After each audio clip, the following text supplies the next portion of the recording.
affiliates, and other insurers. Not available. Hey, Cudahy to all my friends and relatives in four directions. This is Robert Pilot of Native Roots Radio presents I'm Awake. I'm here to ask you for your support. Finding honest Native-centered news is not easy. But with your support, we're able to provide accurate information about Standing Rock, Line 3, treaty violations, and COVID-19 in our Native communities. Please visit Native Roots Radio Network on Patreon and donate if you can. That's Native Roots Radio Network on Patreon. Pinigigi, and thank you for your support. The city of Minneapolis is now on Native Roots Radio with Minneapolis AIR. AIR stands for American Indian Relations. Guest host Christine McDonald talks to people about important things affecting the city's Native communities. Minneapolis AIR dives into topics like public safety, public health, elections, and so much more. Tune in to Minneapolis AIR on Native Roots Radio from 5 to 6 p.m. on the second Wednesday of every month, right here on AM 950. In a galaxy not so far away, the battle for truth rages on. Smart Wars is a solo exhibition by Rory Wakemup, a Minnesota Chippewa artist who flips the script on Star Wars using humor and regalia. Wakemup challenges colonial narratives and reclaims indigenous values of balance, resilience, and environmental activism. This exhibition runs February 27th through April 5th at All My Relations Arts in Minneapolis. More information at allmyrelationsarts.org. Have you considered a career in the museum field? The Minnesota Historical Society is now accepting applications for its Native American Museum Fellowship. The 10-week summer program is a mix of workshops, seminars, and hands-on internships at the Minnesota Historical Society. It is open to undergraduate students, recent graduates, and community scholars with an interest in museums and heritage studies. Learn more and apply now at mnhs.org/NAI. Doherty Family College at the University of St. Thomas is your pathway to a bachelor's degree. Located in downtown Minneapolis, Doherty Family College offers an affordable education that includes free textbooks, a laptop, meals, career coaches, and a Metro Transit pass. As a full-time Doherty Family College student, you'll benefit from mentorship from St. Thomas faculty, along with paid internships and support from Minnesota's largest private college. Ready to turn your dreams into reality? Apply now at dfc.stthomas.edu. Doherty Family College, your journey to success starts here. With your AM 950 weather, I'm Brett Johnson. Look for a chance of rain tonight with a low around 40, Thursday sunny with a high near 60, and Friday a chance for rain with a high around 73. 15 years of Matt McNeil on AM 950 calls for a celebration. Join us Sunday, March 30th at Crooner Supper Club from 2 to 5 p.m. for a special dinner, video tributes, and a live onstage conversation with Nancy Nelson interviewing Matt. Don't miss it. Get tickets now at am950radio.com. Portions of Native Roots Radio may be pre-recorded. It's a good day to be indigenous. Get up, stand up. They are going to become more brutal. Couldn't cut, hit me cut again. Because all the hippies were trying to be Indians anyway. They're going to become more repressive because it's a matter of dollars and their illusionary concepts of power. Hey, Victor. We must live in balance with the earth. And also with recent happenings at Wounded Knee. I am awake. Welcome to Native Roots Radio presents I'm Awake, and I'm your host, Wakanja Hade. Hey, Cudahy to all my friends and relatives in four directions. You are listening to Native Roots Radio presents I'm Awake, and I'm your host, Robert Pilot. Hey, we discuss local, national, Native news and events, and as you know, Chujunk, Native issues are human issues, and human issues are Native issues. Yes, you are right, Dega. And this portion of the show is supported by Native American Community Development Institute, or NACC, in Minneapolis. Hey, we got some important information we want to pass along to our listeners. And then later on, we'll have Dr. Stately of Native American Community Clinic on. But first, we have Paul Marquart, who's Minnesota Department of Revenue Commissioner. And geez, Paul, welcome to Native Roots Radio. And you got a heck of a bio. Well, thank you, Robert. Great to be with you. Right. Well, you were a House of Representative for 18 years and served on the House Tax Committee, including 4 years as the committee's chairperson and chairperson of the House Education Finance from 2013 and 14 in the Property Tax Division. So I feel like we got an expert here to talk about some things that our listeners really need to know. Well, thank you so much. It was an honor to serve residents in West Central Minnesota for 22 years. And Governor Walz and Lieutenant Governor Flanagan appointed me a few years ago as revenue commissioner. Just excited and very honored to have this position and be able to serve the residents of Minnesota.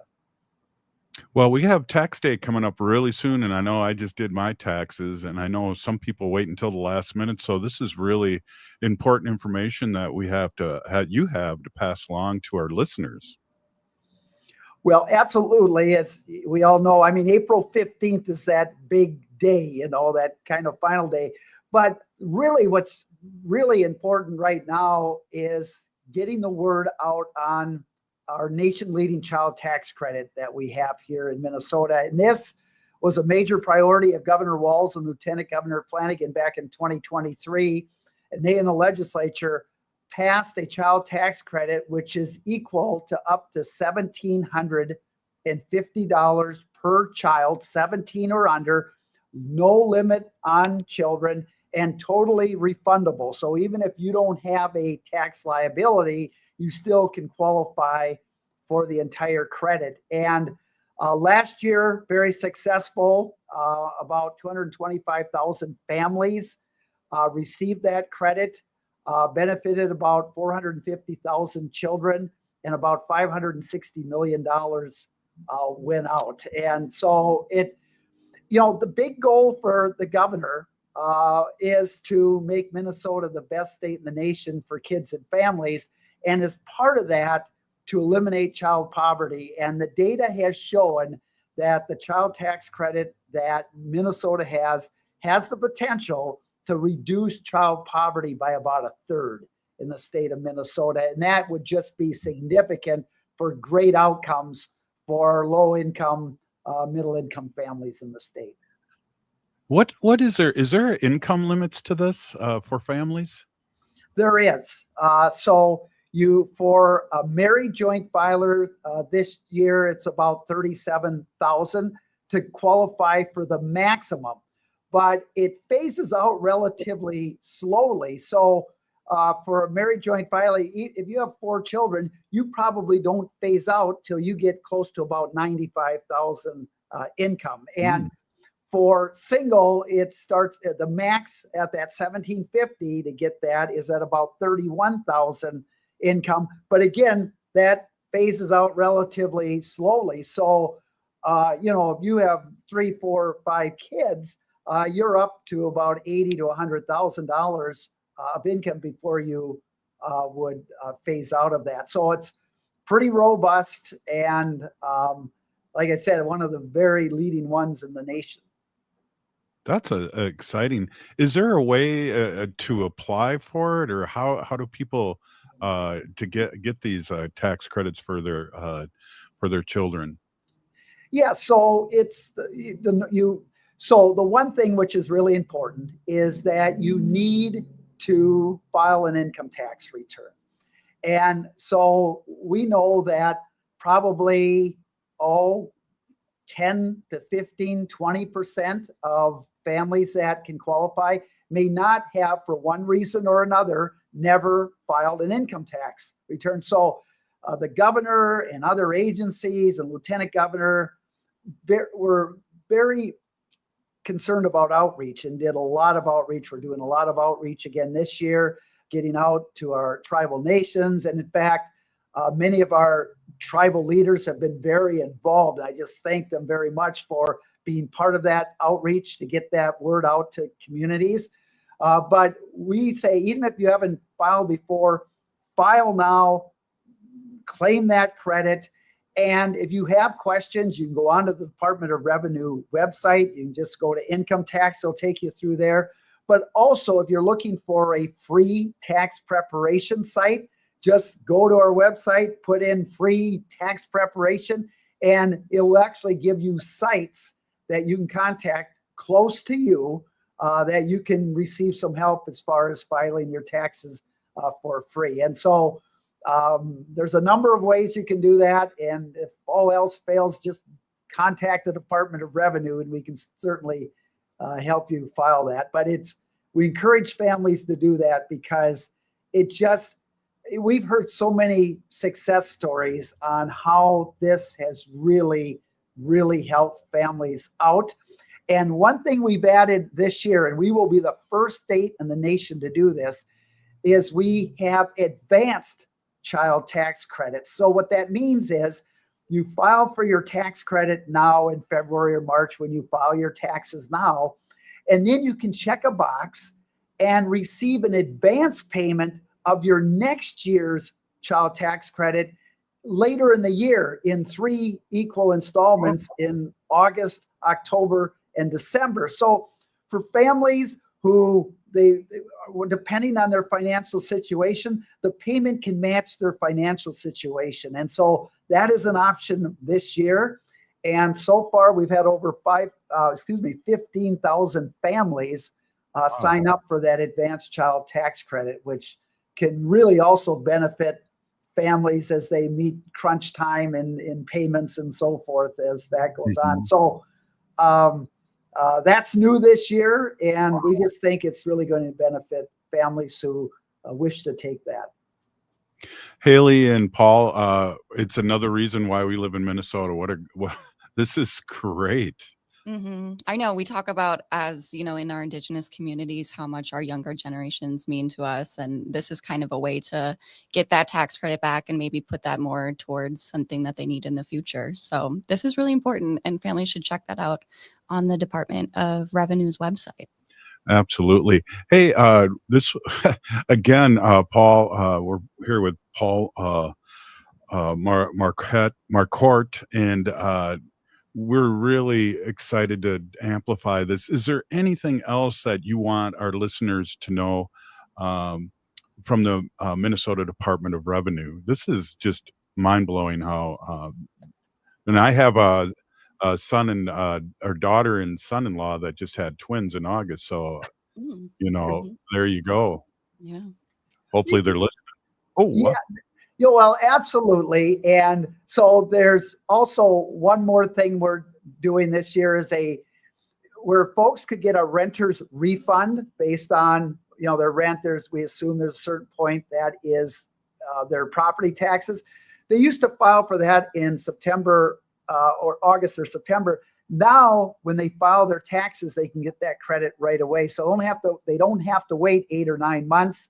They can get that rent credit right away. So another thing that we're doing, we're trying to, and the governor, lieutenant governor, very supportive, is the outreach, making sure that every single family can benefit from the tax credits and tax benefits that are out there right now. So outreach is very important. Hey, a big peeny Paul Marquart, Minnesota Department of Revenue Commissioner. Thank you so much for stopping in and giving out this great information. Have a great day. Thank you so much. You are so welcome. Thank you. Great to be with you. Thank you. Hey, we'll be right back with Dr. Stately. This is Native Roots Radio.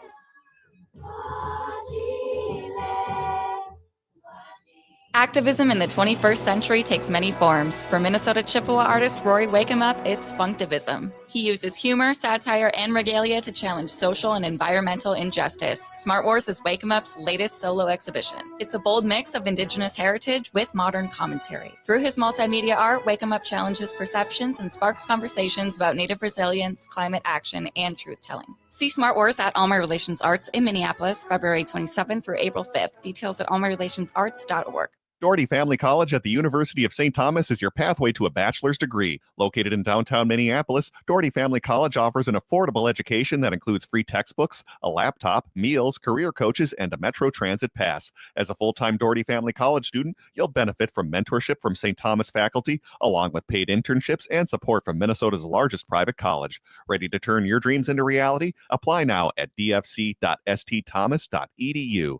Doherty Family College, your journey to success starts here. Have you considered a career in the museum field? The Minnesota Historical Society is now accepting applications for its Native American Museum Fellowship. The 10-week summer program is a mix of workshops, seminars, and hands-on internships at the Minnesota Historical Society. It is open to undergraduate students, recent graduates, and community scholars with an interest in museums and heritage studies. Learn more and apply now at mnhs.org/NAI. The city of Minneapolis is now on Native Roots Radio with Minneapolis AIR. AIR stands for American Indian Relations. Guest host Christine McDonald talks to people about important things affecting the city's Native communities. Minneapolis Air dives into topics like public safety, public health, elections, and so much more. Tune in to Minneapolis Air on Native Roots Radio from 5 to 6 p.m. on the second Wednesday of every month, right here on AM 950. Hi, I'm Jane Fonda, and you're listening to Native Roots Radio. And we're back to Native Roots Radio presents I'm Awake, and this is Robert Pilot. This portion of the show is supported by the Minnesota Indian Women's Sexual Assault Coalition. Hey, we are here with our friend Dr. Stately, President and Executive Officer at Native American Community Clinic here in the Twin Cities, Minneapolis. Always great to see you, Dr. Stately.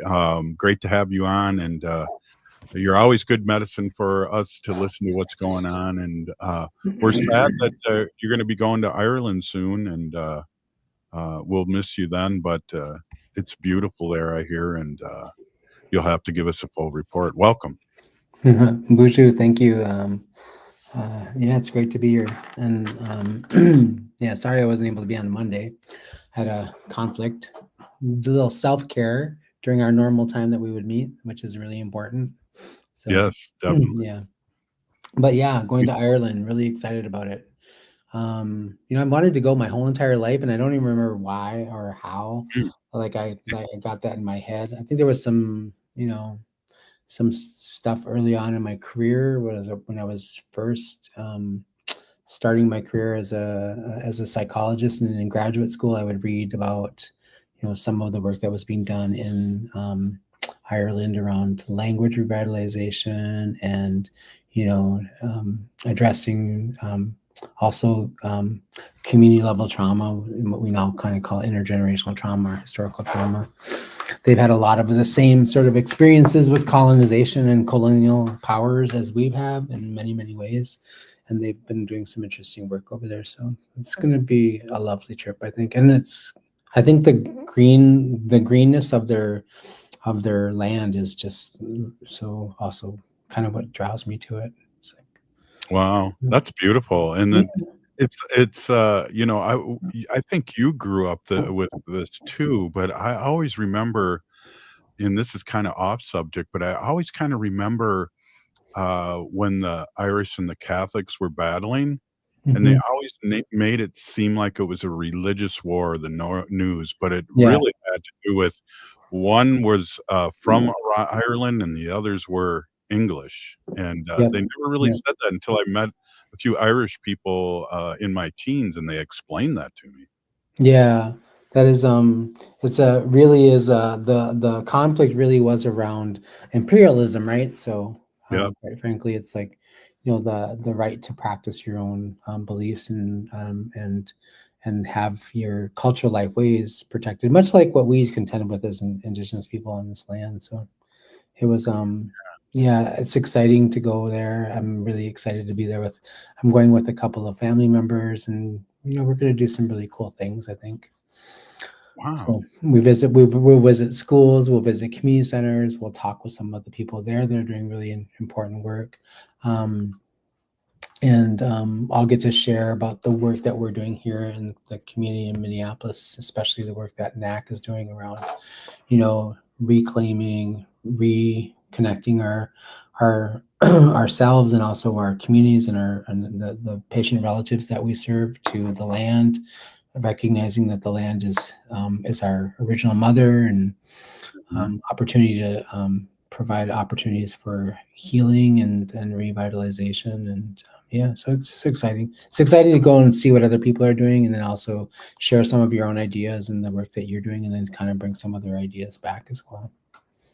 Well, I know on St. Patrick's Day, Haley was talking about that, how the Native Americans had a relationship with Ireland during the Irish Phantom, Irish Potato Phantom. Yeah, there's I have a colleague of mine I have a couple colleagues of mine who I used to work with at University of Washington, the Indigenous Wellness Research Institute.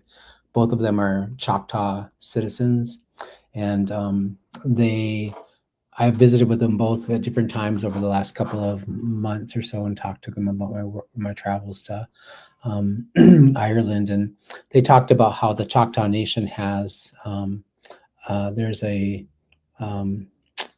installation Memorial? over there, memorial over there that's really beautiful. I'm hoping that I get to make it there and just spend time. I mean, there's a strong connection between Ireland and Minnesota. There's also a strong connection between Indigenous people here on Turtle Island and the Irish people. Yeah, Haley, do you remember what that was called? I don't. Was it like the Seven Council? The Seven. I was feather something. I'll look it up though. Yeah, it's a beautiful. It has all. I believe you're right, Haley, and it has all those feathers from the tail up in a big thing, and it's beautiful lit up. Hopefully, you can get. Yeah, out. it looks like a arboretum or something. Yeah, it's really It's beautiful. called Kindred Spirits sculpture. Yeah. So the Choctaw Nation gifted that to them, and it's they have still a very strong relationship, and so I'm excited about that. I'm excited because I have a colleague of mine, a research colleague of mine who does work in Indigenous. She does a lot of stuff. We run a project together, and she is at the University of Minnesota, and she's a environmental justice scientist, and she does her work within environmental justice solely kind of around land and land-based healing. That's kind of how we got connected, and she's on a project with us that NACC is doing. We're in our 4th year of that project, reconnecting kids and in middle school and maybe a couple of years in elementary. We're reconnecting young people to their relationship to the land, connecting them to the water, the land, our medicines, our food, and then also doing Indigenous games with them, like primarily wooden stick lacrosse. And we've been doing this for 2 years now, almost 3, in St. Paul schools and Minneapolis schools. This year we're implementing that program called BRAID, Building Relationships Around Indigenous Endurance, is cool. The name of that project. But she's amazing, and she's connecting me with some people in Northern Ireland who are the children and the grandchildren of people who were deeply involved in starting in the IRA. She was like, they would love to meet with you and visit with you if you want. And they used to meet with Aimsters, people, Clyde and Vernon and Dennis and all the people who were involved in AIM back in the 60s and 70s. And they would sort of kind of share strategies on resistance and, and so I was just like, and she was like, would you like to meet him? I was like, are you kidding me? My God, I would love to meet them. And especially can hear some war stories from them about my uncles. Right. Bring some patches and I'm sure they would enjoy that. I have an AIM jacket somewhere. I'll have to find it and look for it. One of my relatives might have ran off with it, actually. I think about it. Yeah. I have a couple patches I could give you, and then that could be my little gift you could take. Oh, I would love that. That would be lovely. You have to get it to me before Tuesday. Yeah. It's going to be an exciting trip. And, I went to Scotland last year, and that was an awesome experience as well. And learning more about the Scots also had, a significant amount of, imperial action happening on them as well. They had I think they've also had the same experience where they were not allowed to use their language, and not, so many things that are similar to what we have, like you can't practice your ceremonial practices. You can't speak your language. You have to integrate and assimilate into the culture of Great Britain, and and so it was just kind of that was a wonderful time. But I mean, I think Ireland's going to speak differently to me because I have so many people that I know that have gone there and told me amazing stories about being there.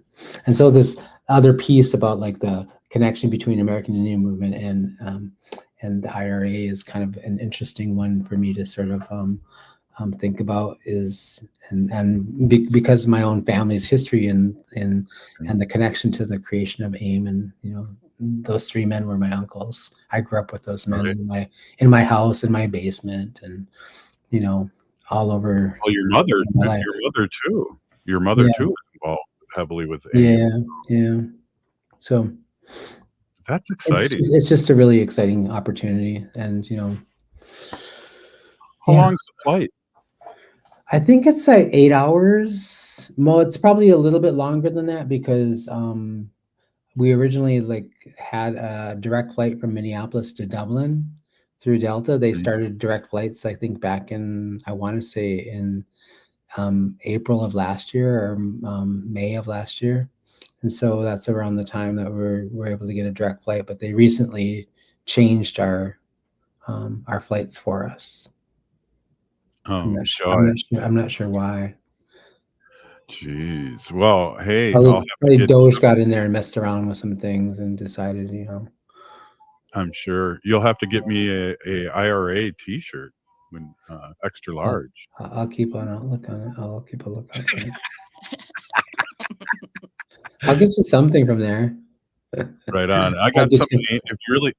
If you really need some AIM stuff, I got some AIM stuff too. Okay, cool. Yeah, that would be great. I can probably get you an old Patty's T-shirt from some pub or something like that. Go. Give it to me on my sobriety date. Hey, we're here with Dr. Stately, President and Executive Officer at Native American Community Clinic, and we're always fun, and it's always fun to share and talk and find out what's going on. We're going to hit some hard questions on the next segment, and we'll be right back after this short break. Stay with us. Hey, it's Patrick. We're headed into March, which means spring cleaning is almost here. You're about to realize that, and so is just about everybody else, too. That's why you need to beat the spring cleaning rush with big savings and priority booking by calling our friends at Zero Res right now. We just had Zero Res over at our house last week, and they did such a wonderful job. They were on time, professional, and we couldn't be happier with the results. Spring is a time for renewal. Let Zero Res help you refresh your home with clean carpets, fresh floors, and improved air quality. This month, get 3 rooms Zero Resified from Minnesota's #1 carpet cleaner starting at $129 and take $75 off an air duct cleaning. Again, that's 3 rooms starting at $129 and $75 off an air duct cleaning. Beat the rush. Call now 952-0RES or go to ZeroResMinnesota.com and ask for the AM 950 special. That's Zero Res. Backward or forward spells the same. Hi, I'm Rachel Shamblat. My dad is Dr. Scott Shamblat from Shamblat Family Dentistry. A lot of people are afraid of the dentist, but you don't have to be. My dad makes going to the dentist comfortable and even fun. He won't be mad if you haven't seen a dentist in a long time. He just wants to take care of you and your teeth. If you don't see my dad, please see another dentist. Take care of your teeth because they're the only ones you get. Shamblat Family Dentistry in Hopkins and St. Paul. Find them online at shamblatfamilydentistry.com or call 1-800-FIX-MY-TEETH. This is Chad, owner of AM 950 for Snap Construction again. Does your home feel colder than it should with the furnace constantly running? Or do certain rooms always feel colder than the rest of the house? Those are signs the attic in your home may need an insulation upgrade. Snap Construction can help by providing a free energy audit for your home's insulation. The average cost of getting new insulation can cost much less than a new furnace. Plus, Snap Construction is a BPI certified installer. That means if you use Snap for your next insulation project, you qualify for up to $650 in total rebates from your energy provider. After my free inspection, my insulation upgrade was completed within a few weeks and the rebate check was in the mail. Snap to it and reduce your heating bill this winter with Snap Construction. Call 612-333-SNAP. That's 612-333-SNAP for your free energy audit when you mention AM 950. Snap Construction, arguably the most well-reviewed exterior contractor and insulation company in the metro. This is AM 950, the progressive voice of Minnesota. Greg Bakken here. Like you, I love good, fresh, delicious food. So I want to tell you about this treasure in Roseville called Maverick's Real Roast Beef. Maverick's has the best roast beef sandwiches I've ever had. Made fresh every order. Add fries or onion rings dropped in the fryer when ordered, and you have a winning combination. Maverick's Real Roast Beef has a lot more than roast beef, so check out their website, mavericksbeef.com, or check out their restaurant on Lexington in Roseville.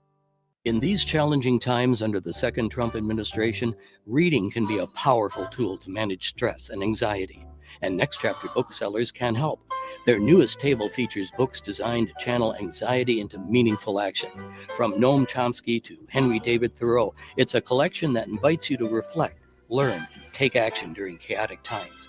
Explore the full list of titles at nextchapterbooksellers.com. That's Next Chapter Booksellers off Snelling and Grant, here to help keep your sanity. With your AM 950 weather, I'm Brett Johnson. Looking for a chance of rain tonight with a low around 40, Thursday sunny with a high near 60, and Friday a chance for rain with a high around 73. Grab a tray of Cafe Latte's Cafeteria and select from a wide variety of soups and sandwiches. The bakery has fresh baked bread daily, along with cakes and more. And the pizza and wine bar features gourmet pizzas that pair perfectly with their 30-plus wines by the glass. Located off Victoria and Grand, more at cafelatte.com.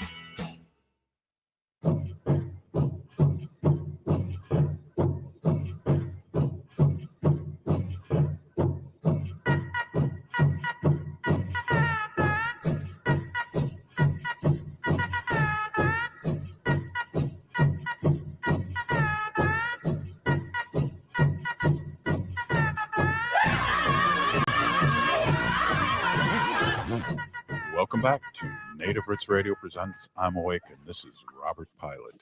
This portion of the show is supported by Native American Community Clinic on Franklin Avenue in Minneapolis, honoring health and tradition. Hey, welcome back, and we are here with Dr. Stately, CEO and President, Executive Officer of Native American Community Clinic here in the Twin Cities, Minneapolis. And Dr. Stately, before we get into the hard-hitting questions here, and we have a free community wellness breakfast with Native American Community Clinic tomorrow. Do you want to speak a little bit on that? Sure. This is part of one of the things we used to do this quite regularly. We host a breakfast every fourth Thursday of the month at the Indian Center, the Minneapolis American Indian Center, and we kind of paused that while they were going through the renovations. It's part of our thing that we've been doing for quite a while. In partnership with them, we host a breakfast there. People come in and they learn about, they have a nice breakfast, a healthy breakfast, a really delicious meal that's usually prepared by the Gatherings Cafe staff. And then we talk about all kinds of things that are health related, and we encourage people to get their diabetes checkups and those kinds of things. So come on in for some free breakfast tomorrow, and you have to. I think you might have to call ahead, or I don't know. Everyone's welcome though. It says right there, join us for a free healthy breakfast and discussion on health and wellness. So show up, Robert. 11. From 10 to 11, and I will stop eating. I'll stop eating tonight right now, and I'm really hungry. Oh gosh. Well, you only get one meal. You can't order 4 meals for yourself or anything like that. I can bring a disguise. Come on now. Jeez, with that. Everyone would recognize your voice. There you go. Yeah. Oh yeah. Oh yeah. Really? Yeah. That's a very good impression of Minnie Mouse. Yeah, exactly. Well, heck, we got an article here from the New York Times that put that today is saying that the U.S. is to end vaccine funds for poor countries. Any comment on that? Oh my God, yes. It's just I can't tell you how truly concerning and frustrating and saddening and heartbreaking all of this is in this current administration. I think the thing that I'm most concerned about is,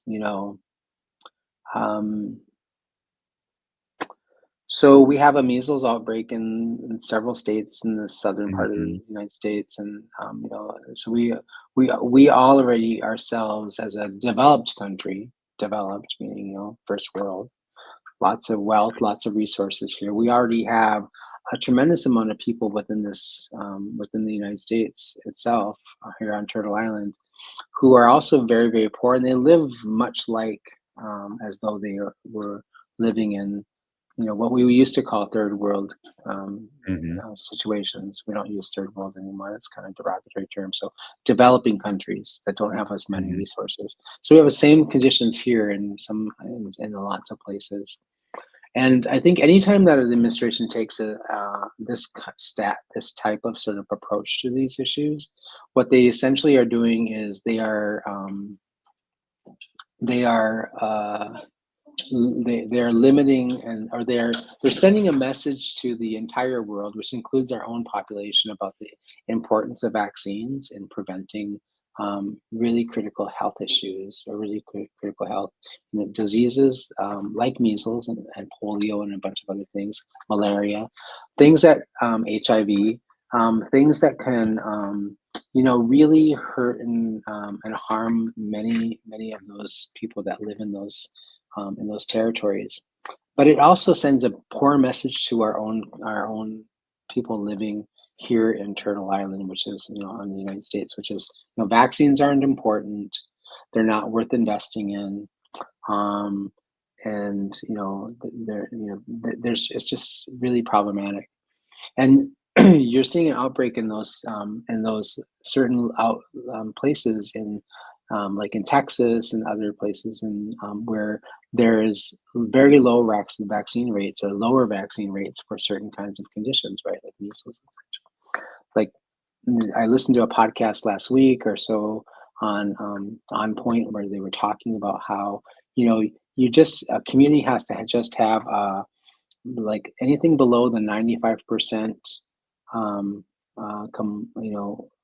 percentage rate of having people in your community vaccinated for measles. Anything that dips below the 95 to 90% percentile, you are looking at a potential outbreak in your community because it's so incredibly transmissible and so incredibly it's a lot. It's a lot like COVID. It's so easy to transmit. And so like we've had for one of the, I think, more recent times, we've had like 3 or 4 young people, I think, die within the last couple of weeks from measles. I think maybe 2 died, and several have been seriously hospitalized. Now, we're a developing country. We're a developed country. We have all kinds of resources, and like when we think about what's happening here with all kinds of health resources, and then what's it going to be like for communities and other places we've supported that don't have that infrastructure and have now these things taken away. It's really, really very disturbing, and it's heartbreaking. And I think the thing that we should learn, and we should have learned by now from the pandemic that we all went through between 2019 and 2020 and 2021, the hardest years of that pandemic, we should have learned that our well-being is connected to the well-being of others, and that an epidemic can become a global pandemic fairly quickly, fairly rapidly, because we are all connected because of international travel and all kinds of conditions. And so why would you think that that's a good idea to do that? That's just crazy making to me. It's really agree. It's quite, it's either quite intentional and what I would say in the, evil spirited, or it's like you didn't think this one through very well. But in either condition or a case, it's not a great decision. So it's really problematic. Right. And then locally, I don't know if we've talked with Icorn and that whole mess with the state senator and oh gosh, allegedly soliciting, this is a thing that we've been talking about all week. And then some of the people that are coming out as people running for his seat, like that one lady that did a podcast with a child abuser, and she was the head of the Republican Party in Minnesota. Jennifer, what's her name? Carnes is running for his. She was married to the former representative from, I forget what district it was. Right. Yeah. Yeah. And now she's running, but she was totally involved with that Republican guy that got convicted for, trafficking and all that bad stuff at his apartment in Minneapolis just a year or so ago. Yeah. Yeah. So I think it's really interesting to me that, like, So one of the things that's compelling to me is that this is a representative who I believe was from Grand Rapids area, right? Yeah, Pretty state far, senator. pretty far north, right? State senator Mhm. from pretty far north, really kind of a remote part of the state, right?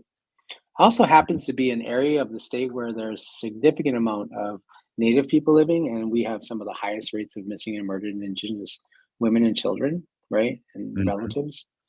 And it's kind of like, it's interesting to me that, he's far from home. He's in Bloomington, Minnesota, and he's eliciting sex from a minor who he believed was a minor anyway. Right. And it's interesting to me that his text message they talked about some of the text messages that were exchanged between him and the quote unquote minor, who was really a police officer, was something like, well, when do you turn 18? He didn't say like, well, you're underage and I got to stop this conversation. Sorry, Mhm. I made a mistake. He's trying to find out how close they are to being 18, and then maybe possibly, justifying it in his own head. Well, they're almost an adult. Yeah. Well, It's it's not. amazing too. It's amazing too, Dr. Stately, and I know your background, you can kind of talk allegedly, but the background that you have, these people that do this, this isn't the first time I'm sure he's done it with that kind of No, verbiage that he was using in the texts and the questions. no. People of this nature are sociopathic. Yeah. So, and I know what I'm talking about because when I was in my training as a psychologist, I did do some work within one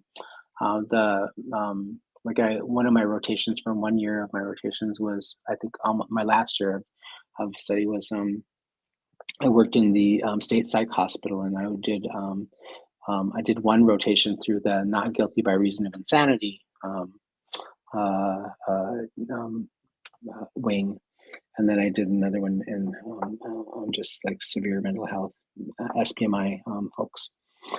And so one of the things that was really interesting for me, like I was really happy that I did a rotation with people who were in a mental institution Mhm. for some really horrific crimes they committed, and were there because they were deemed to be incompetent to stand trial because they were not guilty by reason of insanity, meaning NGIs is what we call them. And they really don't have the capacity, like there's a fundamental piece of like their brain that isn't working properly, and what I mean by that is like they don't have that center of their brain that functions like the rest of us, maybe, who are not um, sociopathic, that doesn't feel empathy for other people, that doesn't understand the things that I might do that might be harmful to others, why that would be unjust. They just don't have that capacity. And so I think that he probably has that because he's yeah, it's shocking actually, Yeah, his behavior. definitely. Yeah. Well, family values from the Republicans, and again, we find out these white male, middle-aged Yeah, men yeah. are really the problem. Hey, we're here with Dr. Stately. We're going to take a quick break, and we're going to talk some more talk here with Dr. Stately and Haley Cherry. We'll be right back. Native Roots Radio. Oh.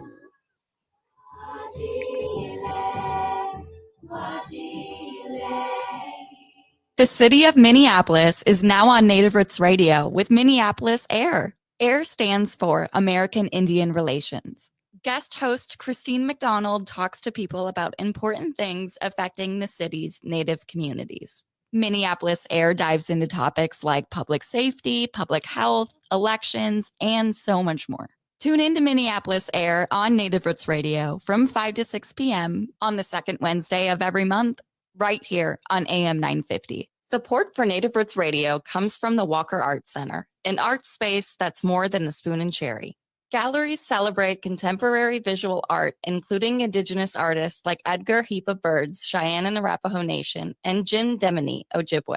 Additionally, films screen in the cinema, and performances are shown on stage. Free every Thursday night and free every day for members and citizens of tribal nations. Learn more at walkerart.org. Again, that's walkerart.org. Have you considered a career in the museum field? The Minnesota Historical Society is now accepting applications for its Native American Museum Fellowship. The 10-week summer program is a mix of workshops, seminars, and hands-on internships at the Minnesota Historical Society. It is open to undergraduate students, recent graduates, and community scholars with an interest in museums and heritage studies. Learn more and apply now at mnhs.org/NAI.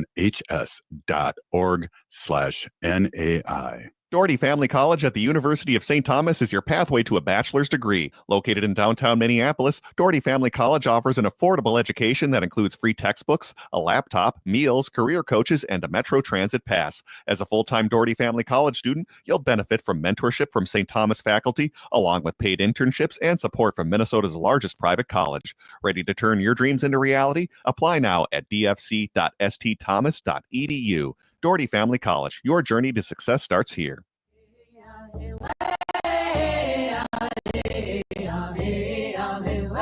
Hi, this is Governor Walls. Thank you for listening to Native Roots Radio. And we're back to Native Roots Radio presents I'm Awake, and this is Robert Pilot. In this portion of the show, we like to bring awareness to our Minnesota wolf population. Say no to the hunts. How?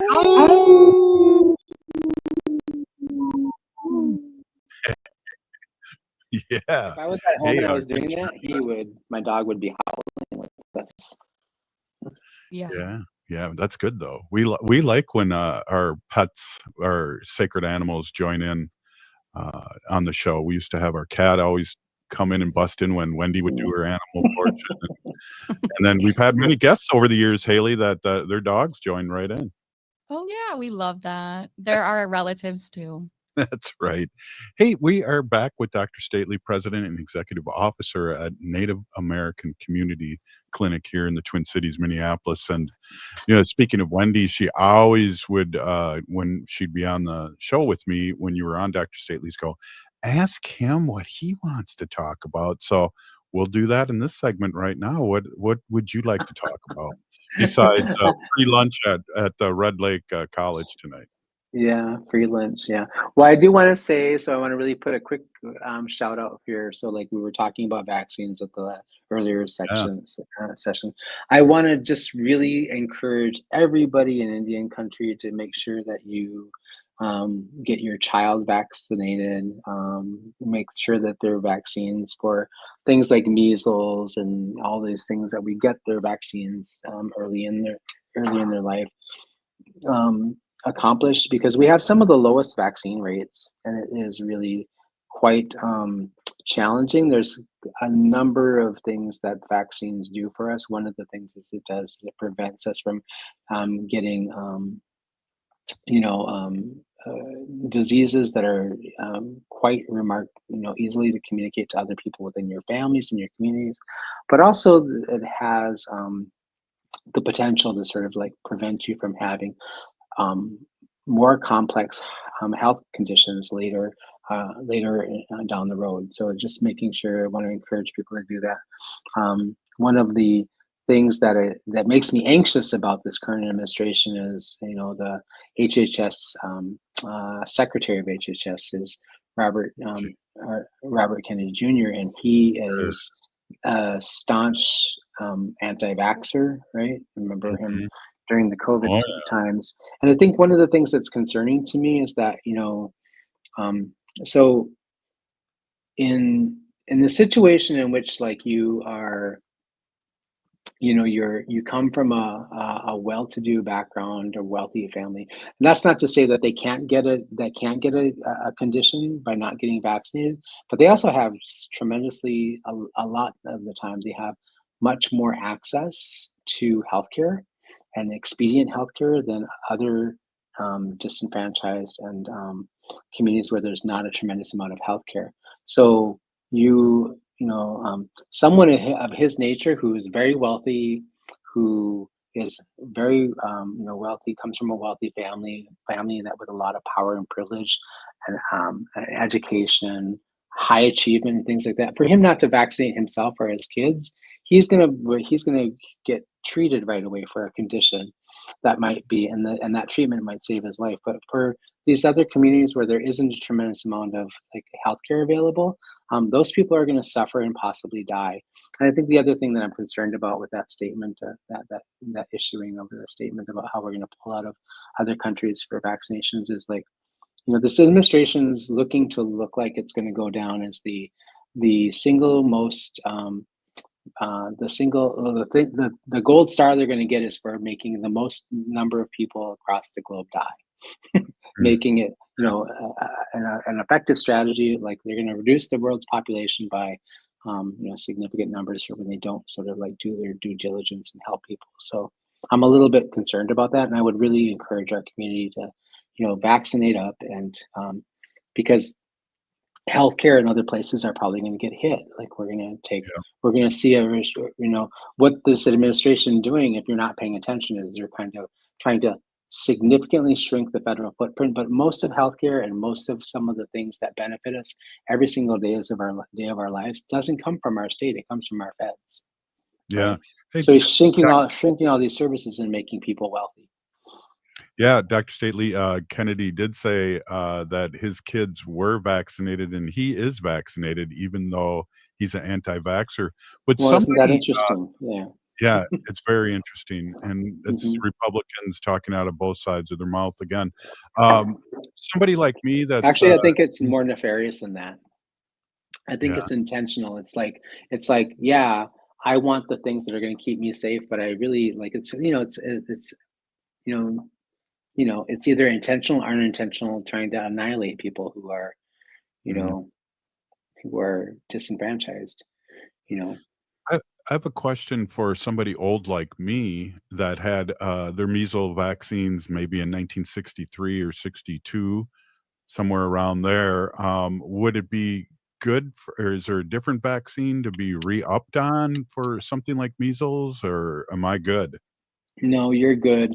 The measles vaccine is one that you get very early in life. That's why we give it to babies and young people, because it will build your immune system over time. Your immune system will develop copies, and it's kind of like, you're fortified. You've been carrying around the genes for that for quite a while, and I don't think measles is not a mutating virus, as far as I know. Like, it doesn't change, and it's not like COVID where it adapts and changes rapidly. Things like COVID, HIV, other kinds of things where the actual structure of the virus changes and adapts. It's what we Mhm. call smart viruses. Like, they change very rapidly. Those are the things that you have to kind of get vaccinated for repetitively. Well, if we were when able to nip this in the bud early on in Trump's first go around, this might not still be around. Am I correct to assume that? COVID Yeah. specifically, um, I think COVID. It's possible, but COVID is, as it turns out, is a highly adaptable, very, very rapidly mutating virus, and those viruses are very hard to get ahead of, get in front of. Mhm. So maybe if we had done, like, very early on, like within the first month or two, we had been able to sort of figure that out and do something more rapidly, and that was during his administration, so it's possible. Yeah. But like HIV, like COVID and HIV, like COVID is going to be like what HIV was back in like the 80s. It's going to be Yeah. something that we kind of live with for a period of time. We have a way of managing and preventing its spread and transmission, and we also have a way of managing and treating it when it happens. Now, I think one of the things that I would hope people have learned from this pandemic we just came through, and like avian flu should be concerning people, besides just the Yeah. fact that, just chicken's more expensive and eggs are like through the roof. You can actually, Right. like, if those chickens were people, they'd be living in, like, high rises, in downtown New York City. Um, you know, they're worth so much, right? Right. But the point is that, you know, what you want to do is just what we should be recognizing is that when we are not prepared well and we don't have our eye on, you know, down the road, looking at the things that are about to come, it makes us very vulnerable. An analogy I tell people all the time, I just said this to somebody earlier today. I was like, when they teach you how to drive, they don't tell you to look at the dashboard in front of you. They tell you to pay attention to, down the road and see the things that are coming so that you can avoid them and prevent yourself from getting in an accident or dying or killing somebody. So the same thing applies here. It's like we should be looking down the road, not in front of the dashboard, and paying attention to what's right here. Wow, So, I'll be stealing that analogy. I like that one. Oh, wow. Just give me credit. Yeah, Dr. Stately said, hey, big peeny gigi, Dr. Stately, for being on and being flexible, and we will talk to you very soon, and I might see you in about 20 minutes here. This is Native Roots Radio. We're still here. We are the 7th generation. Kigwabman. Yes, Thank we you are. so much. Right on. Peeny gigi, Haley. We'll see you tomorrow.